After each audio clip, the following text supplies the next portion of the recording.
আসসালামু আলাইকুম। দেশ ও দেশের বাইরে থেকে যারা ভিডিওটি দেখতেছেন সবাইকে আন্তরিক শুভেচ্ছা অভিনন্দন। তো বন্ধুরা, আমি এখন আছি কিরগিজস্তানের একমাত্র international airport Manas international airport. তো কিরগিজস্তান দেশটি কেমন, আকাশ থেকে দেখতে কেমন, দেখুন। যারা কিরগিজস্তানে আসতে চাচ্ছেন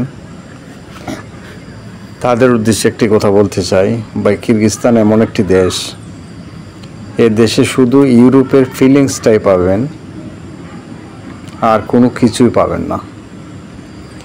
এই দেশের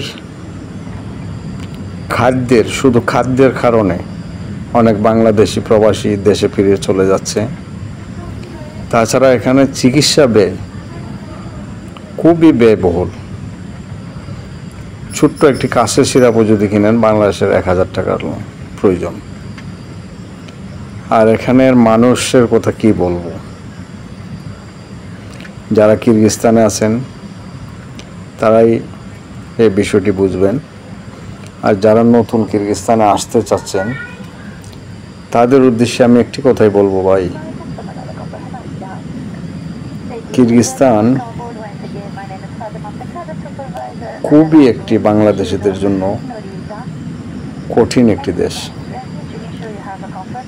এখন যে দেখতে পাচ্ছেন এটি হচ্ছে কিরগিজস্তানের বিশকেক শহরের আশেপাশের দৃশ্য বিমান থেকে।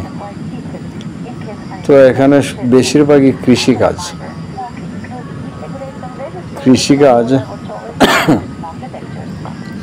তাও পুরো 12 মাস হয় না, যে কিছু মাস কয়েক মাস বরফ পড়ে না তখনই এখানে কৃষিকাজ হয়ে থাকে। আর কৃষিকাজ এখানে অনেক পরিশ্রম। কিরগিজস্তানের মানুষ একজনের যে পরিশ্রম করতে পারে, বাঙালি 3 জনেও সেই পরিশ্রমটি করতে পারবে না, কারণ ওদের দেশের আবহাওয়া, ওদের দেশের খাদ্য ওদের জন্য উপযোগী।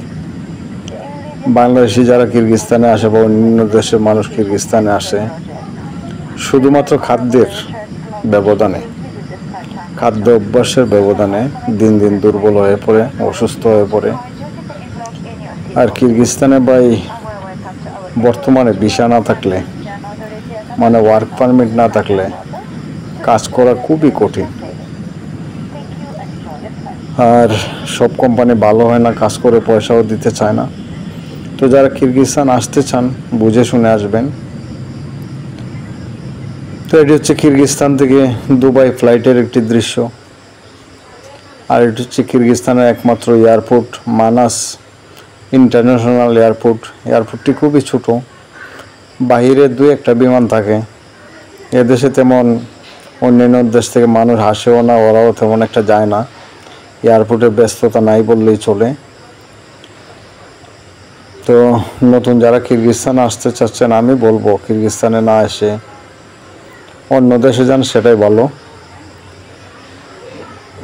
কিরগিজস্তানের দালাল অনেক স্বপ্ন দেখাবে, এখান থেকে ইউরোপ চলে যাবেন, এই করবেন সেই করবেন।